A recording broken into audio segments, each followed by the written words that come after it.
All right.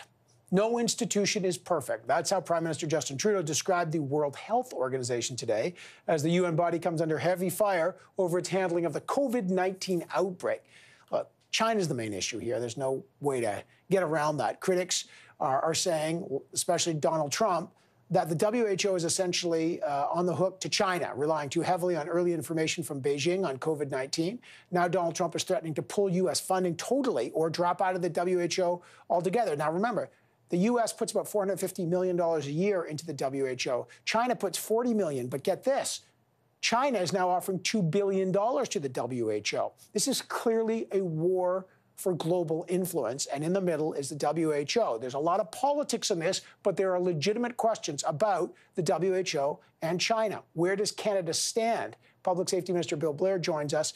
Minister, I hope you and the family are well. Good to have you on the program. Donald Trump is threatening to permanently withhold funding from the WHO unless major changes are made in 30 days. The Prime Minister said, look, it's not perfect. And we'll get to the funding. Does the Canadian government agree that the WHO needs, quote, substantive improvements, to use Mr. Trump's words? Well, I think the Prime Minister made it very clear, Evan, that, first of all, we do believe in a multilateral approach, and bodies like the WHO is an opportunity for us to learn from the experience of others and to share the scientific findings as this illness has progressed across the world. But at the same time, the Prime Minister has also strongly indicated that we know that a thorough review has to take place. There are lessons to be learned from what has gone well and what has gone less than well in this experience. And so that review is important, but we also still believe that it's very important to work globally with international partners from around the world so that we can learn from their experience and make sure that we bring those lessons back to Canada and do what is necessary to keep Canadians safe. Is it a mistake? Is it a mistake for the U.S. to pull its funding from the WHO? You know, that's a political discussion that's going on between the United States and others. But I can only speak really from Canada's perspective. And from Canada's perspective, we think there is value in participation in those multilateral forums where we can learn from the experience of others, and so that the entire scientific community can bring the learning from around the globe and to provide us with the best advice. We know that mistakes get made. I understand that. But I think the question is, and one of your fellow ministers, Karina Gould, said on another network that it's not the WHO's place to criticize China. But let me just ask you a straight question. Did the WHO rely too heavily on information from China that had the knock-on consequence of other countries following the WHO advice like Canada to act too slowly? Was the WHO too reliant and trustful of bad information coming from China? And as we have said, Evan, I think it's very important that there be a thorough review of all of the things that we experience working with the WHO and the information that we receive from them to determine if you know, I think that review is important to determine if mistakes have been made or if things could have been done better. And that's why the review is important. And we are absolutely committed to that because we do believe that there are lessons to be learned from this. You know, we know more about this illness today than we did 3 months ago, or even 2 or 1 month ago. And so we want to examine very closely and review how that information was collected and shared globally and ways in which we can do it better. We actually have some information. Taiwan, South Korea, New Zealand, they all actually took a different step. They did not follow the WHO like Canada. They've had much better results, to be candid. I don't want to be a COVID morning quarterback on this, but I just want a straight answer because a lot of critics have said it's not soft diplomacy that your government is practicing with China. It's suck-up diplomacy. We've got 2 Canadians in prison, the 2 Michaels there. We have barely said anything critical about China. Does your government trust that? Was China transparent in the early days of Corona? Does your government believe that? Or do you believe that China, who silenced some of the whistleblowers, were not upfront and transparent enough about the information about COVID-19? Yeah, let me be very clear, Evan. The two Michaels in China are unlawfully detained, and we want them returned as soon as possible. And we've never wavered on that commitment, and we still work towards that goal. And at the same time, our commitment to those multilateral global institutions like the WHO is the way in which we share information with places like Taiwan and Singapore and South Korea in those multilateral forums. And we see great value in that. And at the same time, we believe that there are lessons to be learned from our collective experience in dealing with the WHO and how information was collected and shared around the world on this. China. But, sir, Mr. Blair, you and I have we know each other well. Was China transparent? Were they transparent, or did they lie about the information and cover it up? And I think what needs to be determined in that review is whether or not the information was shared appropriately, and whether or not decisions were influenced, pro or con, with respect to that information. I think it's important, I believe, in actually getting the evidence and getting the information. And that's why we support, the Prime Minister is very clear, we support that thorough review. We think there are lessons to be learned there, and those lessons can help save Canadian lives. That's why we're committed to the review. We're not exonerating, nor are we pointing a finger at this point. We are supporting a review to determine the facts.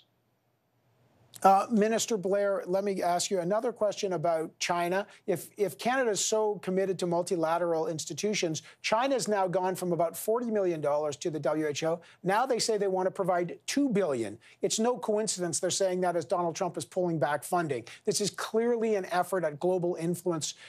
Is Canada concerned that China is trying to buy influence on the WHO and use what happened in COVID as essentially a propaganda war by using $2 billion at the WHO to increase its global influence? Yeah, and I think evidence, it's very clear. I've already said Canada is very committed to those multilateral forums, but when we also believe that it is inappropriate for it to be unduly influenced by any particular party or interest, and that to be truly multilateral, they have to be inclusive, and they have to be based on the science and the evidence, and that's what we're committed to. Is $2 billion from China undue influence? Well, I think that's to be determined, but we are concerned that an organization which is truly global and multilateral in its makeup and its intent might be overly influenced by any particular party or interest, and we want to make sure that such an organization supports all of its members through the science and through its expert advice. And two last questions on this. Will Canada then, if the U.S. is threatening to drop and drops their support, and China's trying to, exponentially increase its support, will Canada increase its own contributions to the WHO to muscle up? Canada will act in Canadians' interests at all times. And so we will constantly evaluate our participation and our support for those multilateral institutions, and we will act in Canada's interests. That's what we're responsible for, and that's what we intend to do. Taiwan was excluded from WHO meetings this week. Canada has advocated for the country's inclusion. Will Canada continue to push for Taiwan's participation in WHO proceedings despite China's resistance?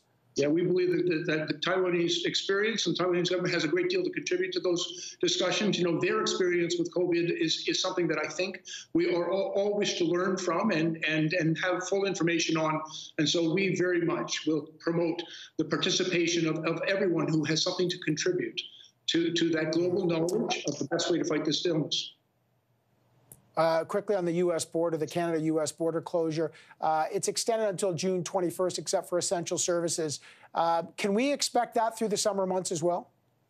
But I think we're going to continue to evaluate what's going on. But I will tell you, our experience right now is the measures that we put in place to restrict non-essential travel across that border has been working well. We've been able to maintain and sustain the movement of essential trade and supplies across that line, as well as essential workers. And so we're continually monitoring it. We can adapt as is required. But in our consultations with the province, it's very clear that Canadians are concerned about making a change in our posture at that border. We'll continue to maintain the restrictions on non-essential travel as long as it's necessary. Minister, last question. There's a murder case at a Toronto massage parlor. It's being called an act of incel terrorism, that online group Incel, that is a misogynist group. First of all, we'd love to know any more information, but is this the first time that someone related to specifically the Incel movement has been tried as a terrorist? Is this the first time we have a terrorism case related to Incel? Evan, terrorism is not limited only to political actors, but there are a number of different ideological motivations and that are very concerning. And, you know, we saw that terrible incident where a number of years ago where a man in a van killed a lot of innocent people and particularly targeted women, clearly motivated by that hatred. And so I believe that is an appropriate use of that legislation. Those types of motivations can't be tolerated in our society, and they do seriously aggravate the nature of those crimes. I can't speak of an ongoing investigation or trial, but I can tell you that we monitor various motivations for those types of crimes, and where it is ideologically motivated, as this case was, we look at that very seriously as a terrorist offense. Right. But just before that, it is the first time a terrorism charge has been laid with someone connected to incel. That's interesting, because I agree with your assessment on that, but you would confirm this is the first time terrorism charges have been used about someone connected to the incel movement? Evan, I'm sure you appreciate that I have to be very careful about talking about any ongoing matter. I can't weigh in on that, but I can tell you that I believe the law contemplates that would be included as a terrorist offense, and notwithstanding, I won't speak about that particular case. I think the law as it currently exists allows for that type of prosecution. All right, Minister Blair, great to have you on the program. I appreciate it very much. Thanks, sir. Thank you, Evan.